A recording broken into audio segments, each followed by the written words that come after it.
right, folks, welcome to another press briefing. Right now, we are going to be showing you guys the Senate Republican press conference on the invasion of Ukraine. There's a lot of stuff going on right now, folks. So we have the Secretary of State Blinken holding a press conference regarding the Russian invasion of Ukraine on one side. We have the Senate Republicans holding a news conference regarding the invasion of Ukraine here. And then we're also going to have Border Patrol and immigration officials testifying on the Remain in Mexico policy. All going at the exact same time. That's how these people do it. So, thank you so much for joining us here at Golden State Times. Make sure you guys click the thumbs up button. And also don't forget to subscribe and click that notification bell. Thank you so much for joining us here at Golden State Times.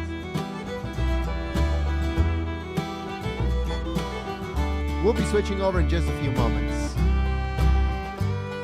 as we get everything ready to go.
No social distancing. Yeah, I can work with social distancing. Squad.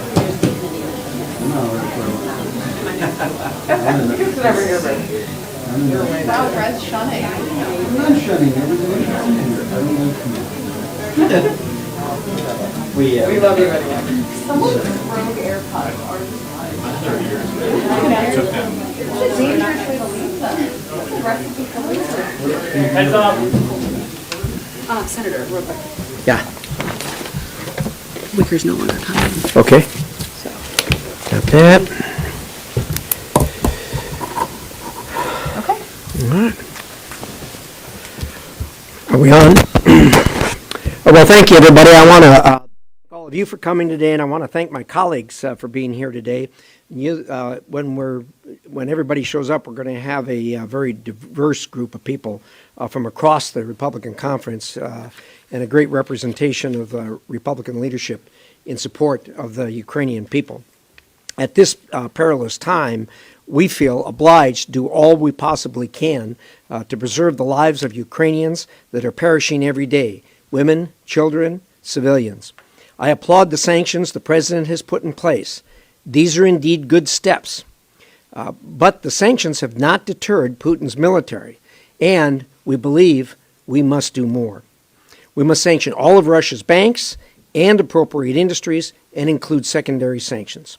With Nord Stream 2 shut down, we now must help end Europe's dependence on Russian oil and gas for good. The president should rescind his executive order from last year that shut down oil and gas production in the United States to a large degree, and then we can help Europe.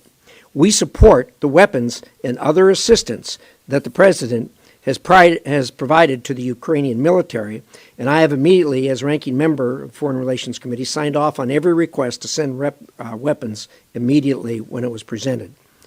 There's a 40-mile convoy of Russian tanks stalled outside of Kiev. They have not been destroyed because we have not supplied enough weapons to the Ukraine. Again, we must do more. Biden's emergency supplemental request seeks to raise the cap for additional weapons to $350 million. My Democratic colleagues here have opposed raising this cap. Indeed, we support the $350 million plus more, really. The NET Act that Republicans supported contained a resistance fund to help Ukrainians counter Russian influence and provide other military assistance to the Ukrainians that they may need. My colleagues, on the other hand, up here have opposed this fund all along. The Ukrainians are demonstrating why such funds are needed. Putin is showing he will not be deterred without more action by the West. It is time we drop the hammer and completely shut down the economy in Russia, and that we do more to assist the Ukrainian defenses. The other side has complained that Republicans are being partisan. That could not be further from the truth. Let me be clear here. When it comes to the bottom line, when it comes to the objective of what we're trying to do here, Republicans and Democrats are united. We do have differences on how to execute. We do have differences on the details of what it's going to take to get this done. But we are all united to accomplish the bottom line here. What we are doing here is trying to urge the administration and our Democrat colleagues to do more, as we have suggested. The president has done the right thing on sanctions so far, but we need to do more. If the current sanctions were enough, that 40-mile convoy of Russian tanks wouldn't be headed to Kyiv as it is now. Time is short. We need to act now with more assistance. I've kept my remarks brief, as there are a number of my colleagues here who are going to speak. We'll then open it up to questions, and I'll direct questions to the appropriate person that's here. The list we have in front of me for my colleagues, I did this in order of ranking members, and then in the order that people responded to the invitation to appear here. So, Senator Toomey, you're next. Senator Toomey was very helpful as we drew the sanctions part of the bill. Thank you very much, Senator Risch, and I wholeheartedly agree with the sentiments that you've expressed here. I just want to stress that time is not our friend here, and time is not the friend of the Ukrainian people. I am very fully in support of providing all the resources we can as these people carry on this heroic defense of their homeland. But we also need to accelerate making Putin pay a price that he cannot afford. I'm in favor of the sanctions that have been launched so far, but they are not sufficient. Secondary sanctions on Russian banks will break down the Russian economy. It will separate the Russian economy entirely from the rest of the world. It will preclude the possibility of Russian exporters getting paid for anything that they would export, and that is completely unsustainable. Let me make an important distinction. We've talked a lot about depriving Russian banks of access to the SWIFT system. That applies to some Russian banks, not others. And I support that. However, as you may know, the SWIFT system is a messaging system. It is not a transaction system. And so a bank that is deprived access to the SWIFT system can do a workaround and can communicate their message through other means. Secondary sanctions are very different. They make the very simple proposition that you as a bank anywhere in the world can do business with Russian banks if you choose, but then you can't do business with the United States. There aren't any banks that make that decision. And that's how you deprive the Russian economy of its access to dollars, euros, any hard currencies. And that's how we cause Putin to reconsider this outrageous invasion. Thank you. Thank you. Senator Brasso. Well, all of us are inspired by the Ukrainian people, their stubborn courage, their heroic patriotism, and their fight for freedom. We know that Vladimir Putin runs his country. The economy, the military, and his own power have to do with energy. And for the first year of the Biden administration, that's helped Putin. The policies of this administration has hurt the United States. It really has. People at home are paying more for energy, and for Putin, what we have done in our policies has been a jackpot for Vladimir Putin to enable him to fund his killing machine. Those are just the facts of this. We cannot address this if we do not address energy and the impact of American energy and the impact of world energy. When I look at what is happening out there and see that as the Ukrainian people are being surrounded before the attacks from Russia, and see John Kerry, the climate envoy of this administration, saying that he hopes what Russia does not distract from his climate agenda, is a delusional obsession. A delusional obsession that is disconnected from the reality of the world or of the beliefs of the American people. Yesterday I went to the floor with the unanimous consent agreement to expedite the exportation of liquefied natural gas from the United States to our allies in Europe, to our friends who need it, so they don't have to be held captive by Russian oil, Russian energy, Russian gas. And it was blocked by the Democrats. They have a very different approach to how to deal with this world crisis than a lot of the Republicans do. Today, every member of the Republican Energy Committee sent a letter to the President of the United States outlining 10 specific things that he should do now with regard to energy to help lower energy costs at the United States, to undermine Putin, and to help the people of Ukraine. We have plenty of energy in the United States. This administration will not let us get it out of the ground.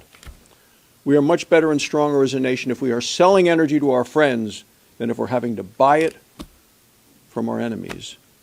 And as of yesterday, if you go to the White House website, they're still talking about asking OPEC Plus, which is Russia, to continue to supply the United States with energy, to which we're getting 670,000 barrels a day.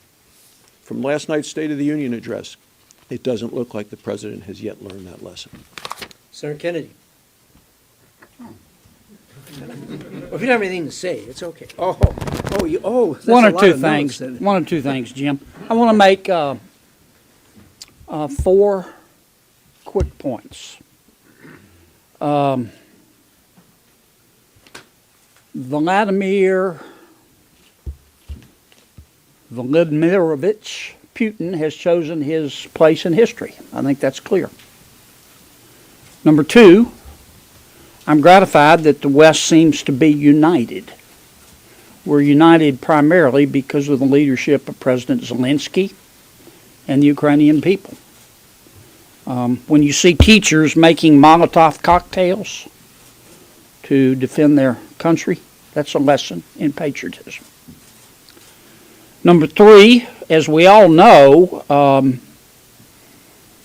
we, meaning America and the West, had planned to pivot to East Asia and to Russia aggression, or rather Chinese aggression in the Indo-Pacific.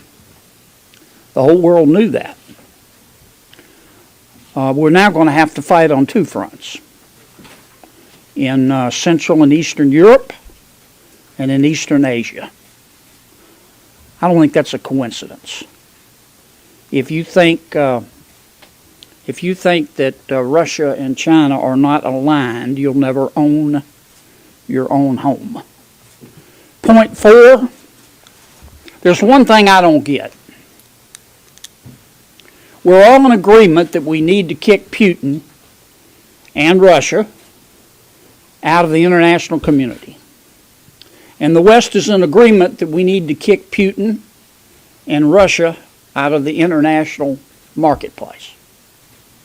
How do you do that without attacking his oil? How do you do that without attacking his natural gas? As I read the president's sanctions, he hasn't sanctioned all Russian banks, and he hasn't thrown all Russian banks out of SWIFT. And why has he not done that? Because he wants to continue to allow Putin to sell his oil and natural gas. Now, that is the oil and natural gas and the cash flow from it. You can't fight a war without money. Is Putin's soft underbelly. but it's also the West's soft underbelly. I think that both Putin and Xi are taking advantage of the West's, including but not limited to the United States, frontal assault on oil and gas. If Europe stops purchasing oil and gas from Russia tomorrow, which is the only way you're going to cut off his cash flow, then there's going to be a deficit, and America's got to fill it. And we can't do that as long as the Biden administration is shutting down drilling in the Gulf, shutting down drilling in ANWR, refusing to open the Keystone Pipeline, instructs FERC to hang all over the backs of every pipeline company in America, and I could go on and on and on. So we can't have it both ways. And that's the issue that the president needs to address straight up with the American people. How are we going to win this struggle with Russia without attacking the oil and gas? Final point, I know Americans are really tired of foreign entanglement, but we got to respond to this threat. Because if we don't, we're going to wake up and we're going to see Russia dominant in Central and Eastern Europe. We're going to see Iran dominant in the Middle East, and we're going to see China dominant in East Asia. And it's not going to be a safe place for America. Senator Langford. Once again, I want to be able to call out for folks to be able to pray for the people of Ukraine. Many of us have been engaged and been in conversation with individuals that we know in Ukraine. Just a few years ago, the Oklahoma 45th Infantry spent a full year in Ukraine training the Ukrainian military on how to be able to fight the Russians. That training is now being put into place. The equipment, the weapons, the anti-tank, the anti-aircraft munitions that the United States has provided to them, they continue to be able to ask for more and more from Ukraine because they are sitting ducks. And they're fighting in the streets today while we sit in the safety of this room. It is a very different day for the people in Ukraine. And we should not fail to be able to pray for them and to look for every opportunity we can to be able to support them. I'm amazed at patriotic Americans all over the country that are displaying the blue and yellow flag of Ukraine, that are wearing it on their lapel, that are putting it out, that are posting it on their Facebook and social media sites. I'm amazed that when I see all the stories that are out there of liquor stores that are pouring out their Russian vodka and putting up a sign to say, we no longer sell Russian vodka. At the same moment, I would really like to see President Biden put out a sign that says, America no longer buys Russian oil. But he's yet to be able to put that sign up. So currently, our liquor store operators are doing something the United States is apparently not willing to do through our president. We need to stop buying Russian oil and refined products. We need to be able to instruct every country in the world and to be able to put out a public list to be able to make it clear countries in the world that are buying from Russia are sending cash that then is being used to murder the people in Ukraine. We need to knock it off. And we should be able to engage in this. Now, what happens now? The Biden administration has to be able to make a decision. Currently, they're dominated by an environmentalist perspective that somehow Saudi Arabia and Russia are producing energy cleaner than the United States. And they're so consumed with the green footprint of the United States that they're ignoring even their own numbers. If you look at the Biden administration numbers and you look at their numbers and say, what will the worldwide oil and gas usage be in 2050, they continue to show increasing numbers. But at the same time, they're trying to decrease production in the United States by new requirements on FERC, on pipelines, new requirements on export for natural gas, continue to be able to limit access to capital through the Federal Reserve, through the nominees that are in place.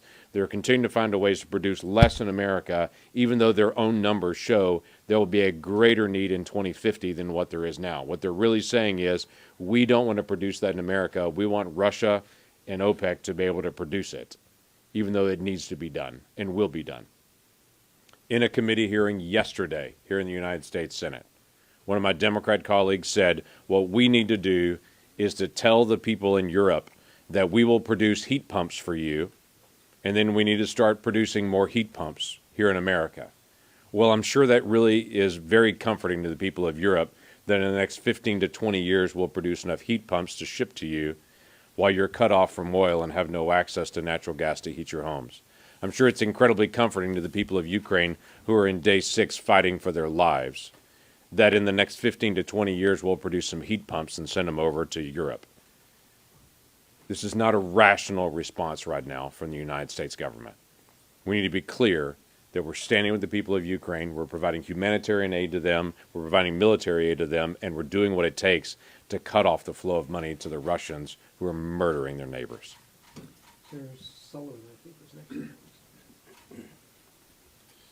Thank you, Jim. As you're hearing, we're all pulling for the Ukrainian people, watching their courage, and we're trying to do everything we can to harm the Russian economy in terms of sanctions. And you're seeing this great effort internationally with one exception. And you've heard it from my colleagues, and I'm going to repeat it because it's a huge exception. It's energy. Here's the Ukrainian foreign minister just 2 days ago. I'm quoting from him. Quote, "We insist on a full embargo for Russian oil and gas. Buying Russian oil and gas now means paying for the murder of Ukrainian men, women, and children." Unquote. That's the Ukrainian foreign minister. So you've heard the numbers. We buy almost 700,000 barrels a day, the United States, of Russian oil. By the way, that's a 35% increase a year ago. So year one in the Biden administration, that number is skyrocketed. And then you've also heard the policies, and we've all talked about them. At the same time, we're increasing the amount of Russian oil we import. This administration, from day one, has sought to shut down the production of American oil and gas. I see it all the time in the great state of Alaska. The numbers again, 700,000 barrels a day for a year, that's $17 billion that we are putting into Putin's war chest. The United States. This is national security suicide. We all know it. Everybody recognizes it. You know, last night the president had an opportunity to say he was going to correct this. 22 of my colleagues, we sent him a letter, similar that was sent today by Senator Barrasso and the E&R committee, laying out 12 different actions the president could take right now on energy. The reason we did this is, you might remember, about 4 nights ago, the president in a press conference looked the American people in the eye and said that he was doing, quote, everything he could, using every tool available to address this energy challenge we have in America. Mr. President, respectfully, that is completely not true, and you and your administration know it. What's going on here, and we know what's going on here, is that this administration on so many issues has outsourced its policies to the far left. And right now, on a critical issue of national security that everybody from the foreign minister to the average American recognizes is undermining our interests, but the interests of the world, they're holding fast. Importing more Russian oil and undermining the production of American oil and gas. I've raised this, as so many around this podium have, with senior leaders in this administration. Clearly there's a split. Some of the ones who understand national security, I think, would like to ban the imports of Russian oil, but others, influenced by the woke left, won't. The Secretary of Energy, in a meeting we had with her and many other cabinet members just 3 nights ago, gave the most fantastical explanation. She looked at all of us and said, well, we have to get off oil and gas too in the long term and go to renewables. Fantasy. Fantasy. But I think the dam is breaking, whether it's the Ukrainians or others. Senator Manchin's introducing a bill later today, I believe, to ban the imports of Russian oil to the United States. I know a number of us are going to join that, but this is a hole that the entire international community knows that we need to plug, and this president needs to do it. Thank you. Senator Portman.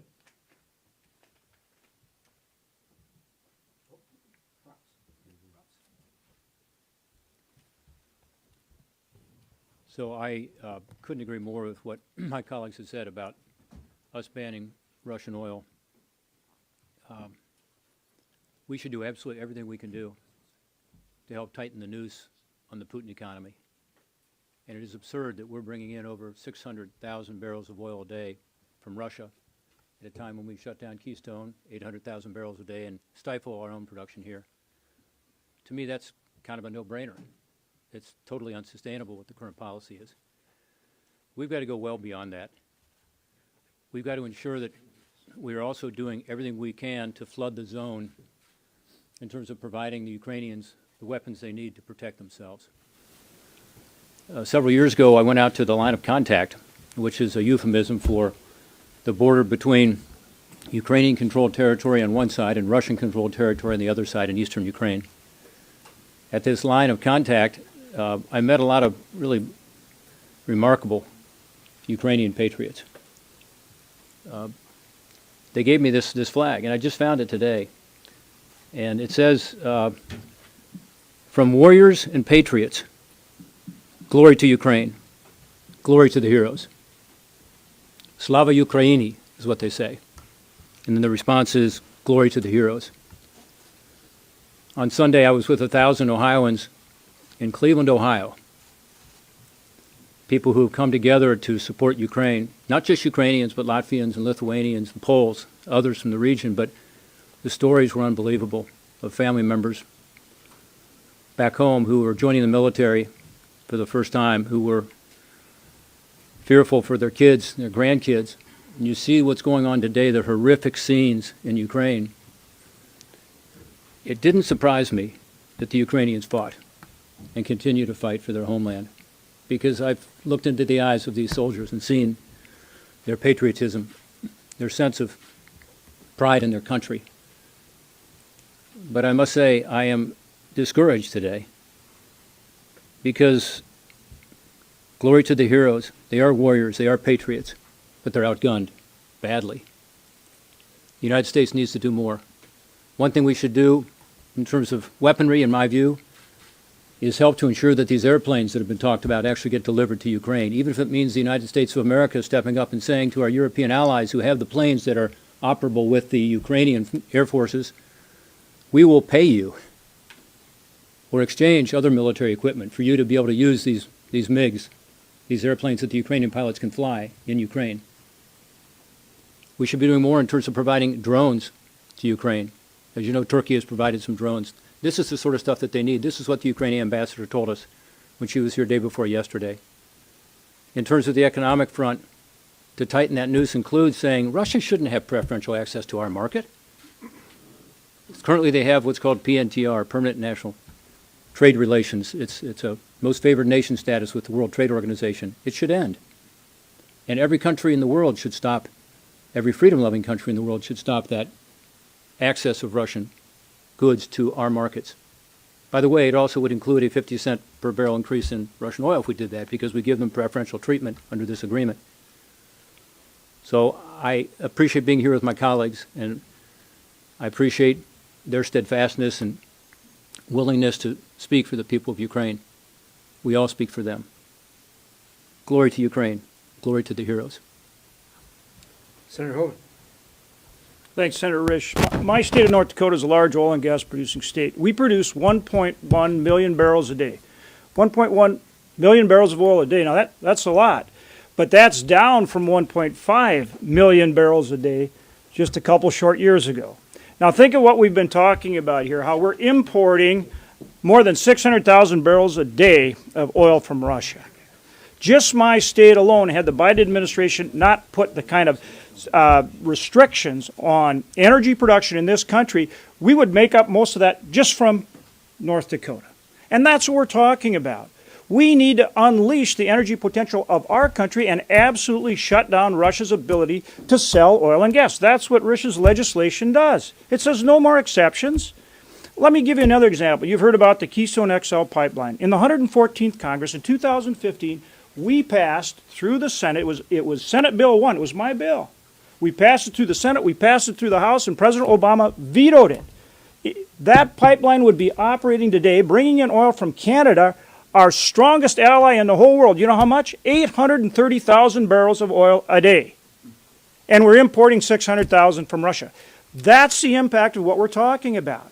If we end these Biden restrictions on our ability to produce oil and gas, and to not only have that oil and gas here for our consumers, you would reduce inflation, and we could also provide it through LNG facilities to Europe to reduce their dependence on Russian gas and oil, and then we could shut down Russia and isolate Russia and completely end their ability to get any revenue from oil and gas sales, which is how they get their funds, right? That's what this legislation is about. We didn't hear anything on that last night.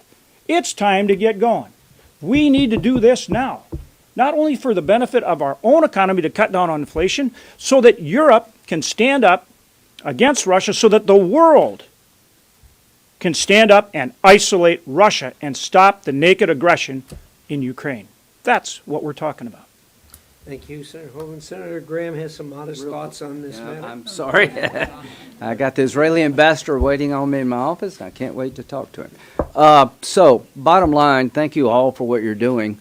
The war is about to take a very ominous turn. They're going to encircle these cities and eventually destroy population centers. The insurgency will emerge. We need to support it. A couple of things we're saying here. Turn off Russian oil and gas, turn on American oil and gas. I don't know how more complicated we can be. There's bipartisanship for no ground troops. There's bipartisanship right now for no-fly zones.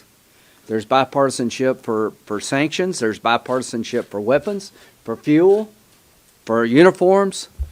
There is no bipartisanship on the energy side, and I'm asking the president to adjust his policies before it's too late.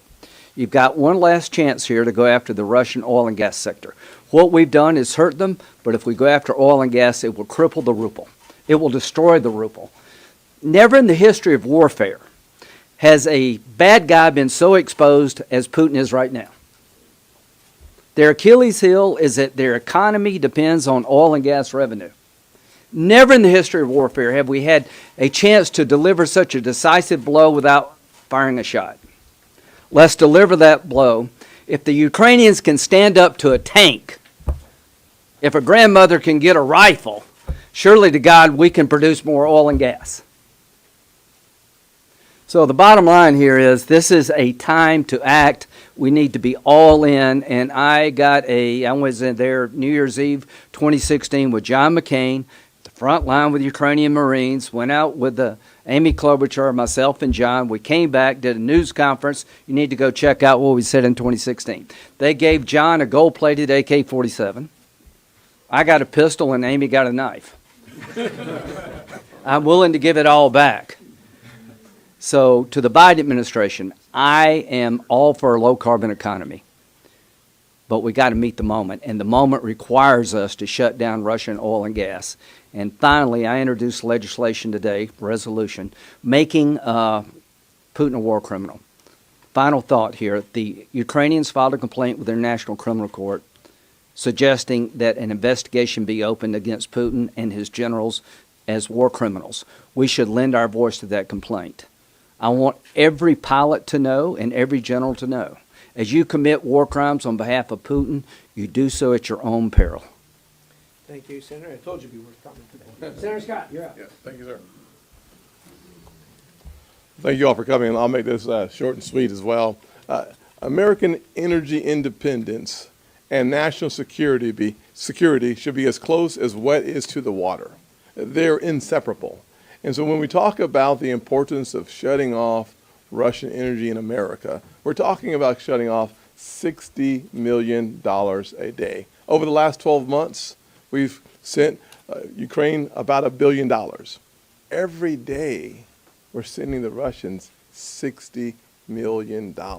If we're serious about our national security, we have to be equally as serious about our ability to produce our own energy and then to become a net exporter.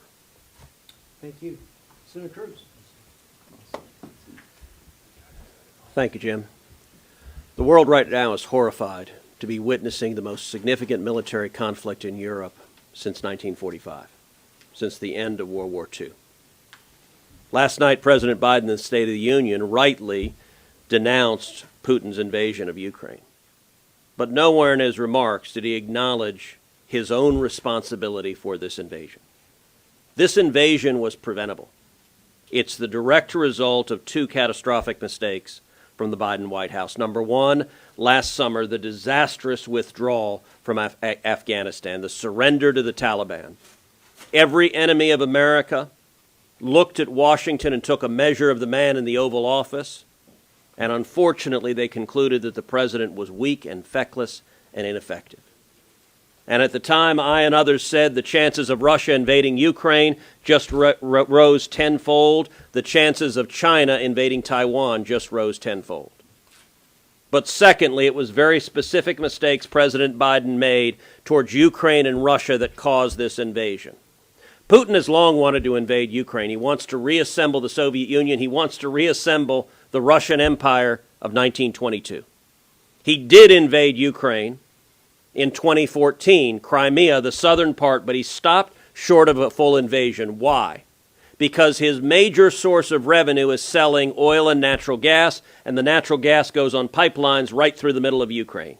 And he couldn't invade without endangering those pipelines and limiting his ability to get Russian gas to Europe. The next year, Putin began Nord Stream 2, an undersea pipeline that goes straight from Russia to Germany and skips Ukraine. The purpose of Nord Stream 2 was to enable Russia to invade Ukraine. In 2019, I authored bipartisan legislation, sanctioned legislation, to stop Nord Stream 2. Every senator here supported that legislation. We passed it with overwhelming bipartisan support. President Trump signed that sanctions legislation into law, and Putin stopped building Nord Stream 2 the day the sanctions legislation was signed into law. The pipeline remained a dead letter for over a year. Joe Biden became president on January 20th, 2021, and Putin recommenced deep-sea construction of Nord Stream 2 4 days later on January 24th. Because Biden projected weakness and specifically that he would waive the sanctions. Several months later, Biden formally waived the sanctions on Russia, giving Putin the green light to build Nord Stream 2. That is why Russia invaded Ukraine. At the time Biden waived the sanctions, Ukraine and Poland both said the result of this will be a Russian invasion of Ukraine. I and others up here said, if you waive these sanctions, we are going to see Russian tanks in the streets of Kiev. Tragically, we're on the verge of that right now. Final point. Joe Biden and his administration don't want to win this war. You didn't hear a word last night about victory.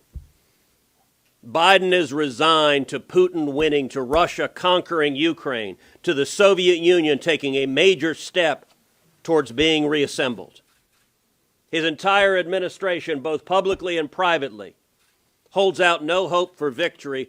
I'm going to suggest the approach on this invasion. It is borrowed from Ronald Reagan when he was asked, what's your approach on the Cold War? He said, very simple, we win, they lose.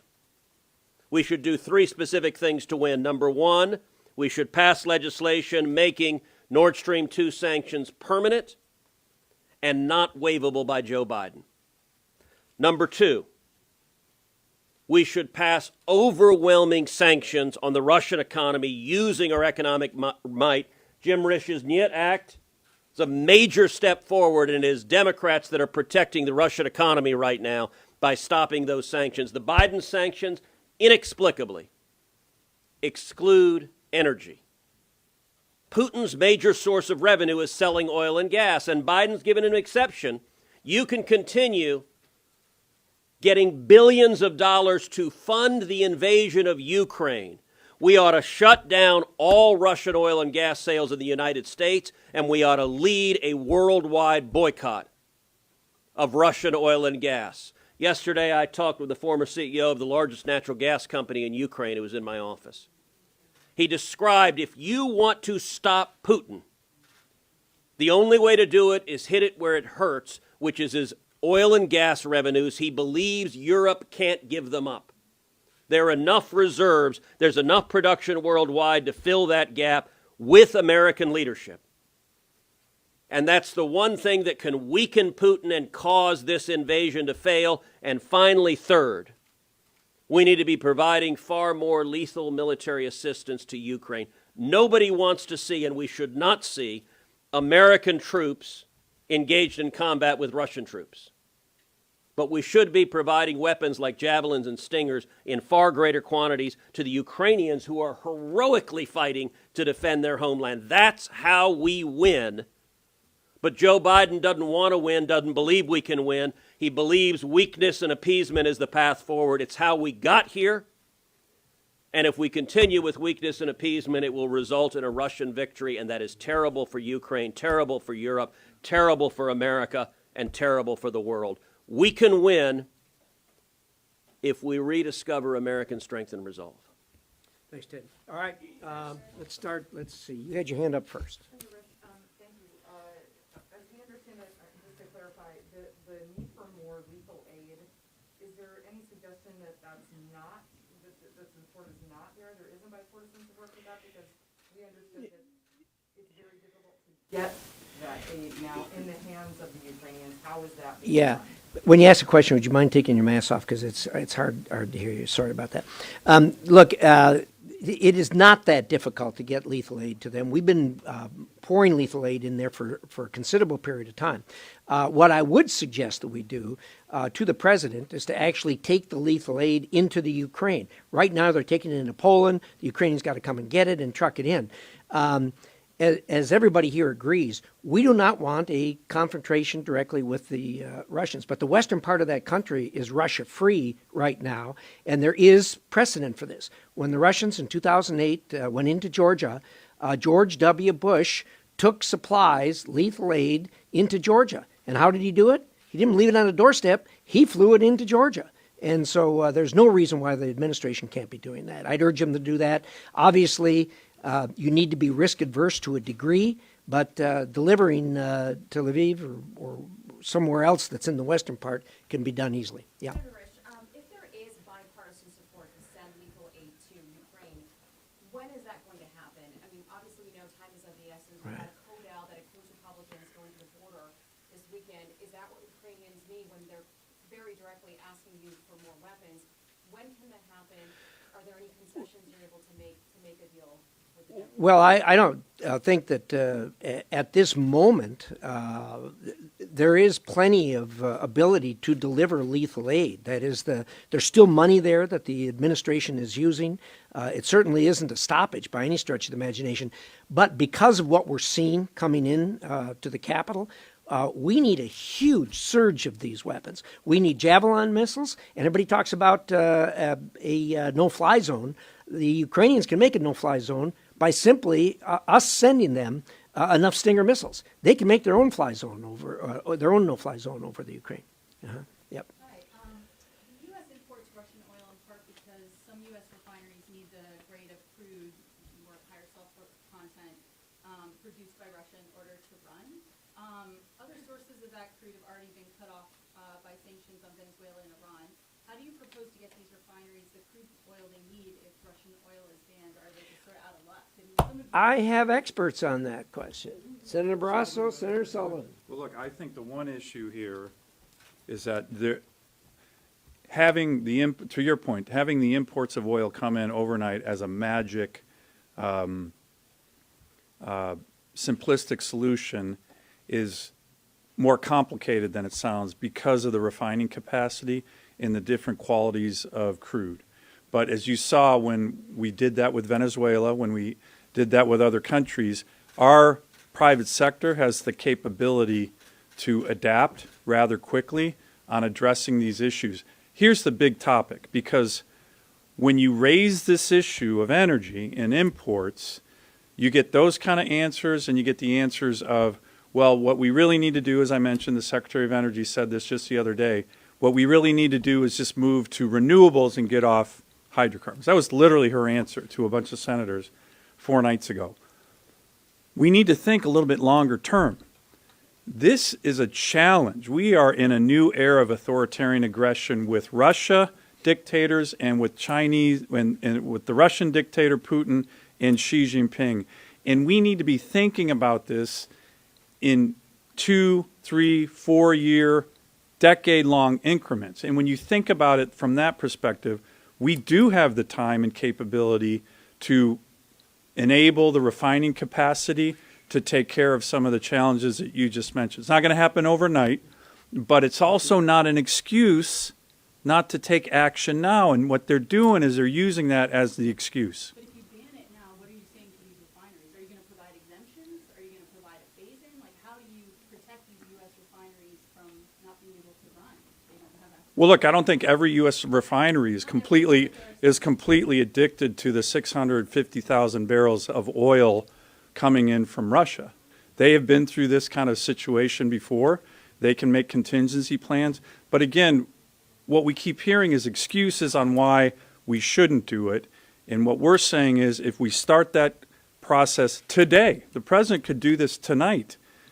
You move into the situation and where you can start to refine this over time, and it's something we need to get on right now. Yeah, how about going to the refine? I mean, some refine light sweet, some refine heavy. They have the crackers and all that kind of thing. The oil that comes in from Canada is heavy oil. So work with Canada to bring in more of that heavy oil for the refineries that have the heavy crackers and refine the heavy crude.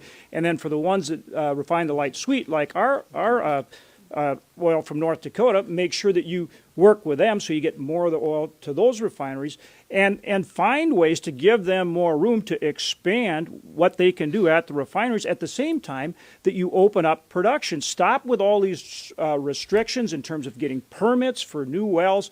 You know, work to get transportation in place, whether it's the pipelines, but also the rail. We move a ton of oil by rail, so let's do more of that. Natural gas. We have stranded natural gas in North Dakota. Start doing all these things now. It takes some time, but you'll see some impact in the short term and more impact over time. Senator Cruz and Senator Kennedy want to take it. So, Senator Hoeven is exactly right that the crude oil being produced in Canada in the tar sands is very comparable to the Russian crude oil. That's precisely the crude oil that Joe Biden shut down when he canceled the Keystone Pipeline. The consequence of that, Biden destroyed 11,000 jobs in the United States. He destroyed 8,000 high-paying jobs. And he shifted jobs from Canada and America over to Russia. It is literally America last. We can have access to that same crude from Canada, which is our friend, instead of from Russia, which is our enemy. But it's not just crude oil. Russia produces an enormous amount of natural gas. And right now, the United States, Texas in particular, is the Saudi Arabia of natural gas. We have massive quantities of natural gas. But in the Biden administration, there are 6 pending applications to export liquid natural gas. Last night at the State of the Union, I pulled aside the Secretary of State, Tony Blinken, and said, if you want to hurt Putin, the administration tomorrow needs to approve all 6 of those applications and start sending the liquid natural gas. And I'll tell you what really impacts Putin. If Europe likewise boycotts Russian oil and gas, the refineries that are there, they're not just going to purchase crude on the spot market. They're instead going to enter in, the producers are going to demand long-term contracts, probably 10-year contracts. If Putin starts seeing the European refineries signing 10-year contracts with American producers, with Canadian producers, that becomes a mortal threat to the revenue stream that is funding the Russian invasion. It is also a direct threat to Putin staying in power. One way this ends, and we win, is for the oligarchs and the army and the remnants of the KGB to say enough is enough and remove Putin from power. And if his actions jeopardize the economy and livelihood of Russia, it's how we won the Cold War, by effectively bankrupting the Soviet Union, and that economic might is power we still have today. Senator Kennedy. I think Senator Hoeven answered your question, but what I want to do is encourage you to look at this problem longer term and from 35,000 feet. Name 2 countries who don't give a damn about reducing CO2 emissions: Russia and China. Name other people and parts of the world that do care about reducing CO2 emissions: the West, Europe, the United States of America, John Kennedy. I care. The reduction of CO2 emissions is an important policy. So is national security.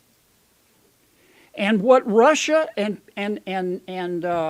China have done here, they have taken advantage of the effort to reduce CO2 emissions, which to the Biden administration means a frontal assault on oil and gas. It's so clear what's happening. And they're working together. This isn't just about Ukraine. It's about the East China Sea and the South China Sea and Taiwan and Africa. It's so clear. And the president needs to hit this head on. How are we going to win this? How are we going to make Putin a pariah? How are we going to kick him out of the international community, kick him out of the international marketplace if you don't attack his oil and gas? And it's not going away, folks. And point two, I need you to ask my friend Secretary Yellen a question. We just gave Putin $18 billion in special drawing rights. Secretary Yellen said, oh, we've got to issue these special drawing rights. Make the IMF do it, these gift cards. She didn't bother to explain. And why? To help the poor countries buy vaccines. She didn't bother to explain that most of these gift cards, these special drawing rights, are going to the wealthiest countries. The small countries get the little end of nothing. And she just handed Vladimir Putin $18 billion. And we didn't hear a word from her. And we didn't hear a word from the IMF. You couldn't have found them with a search party. You couldn't have found them with Google. They just turned the money over. I'd be a little curious about that. I talked too long. I'm sorry, Jim. Here's what we're I going can to talk as long as Cruz, though. I just learned I'm not in charge, which is I'm not a stranger to it. I learned that at home every day. But apparently the room is needed by someone else. So what I'm going to do is we'll move out in the hall for anybody who has questions, what have you, and any of my colleagues who want to come along can do so. Other than that, come on out and we'll do our best.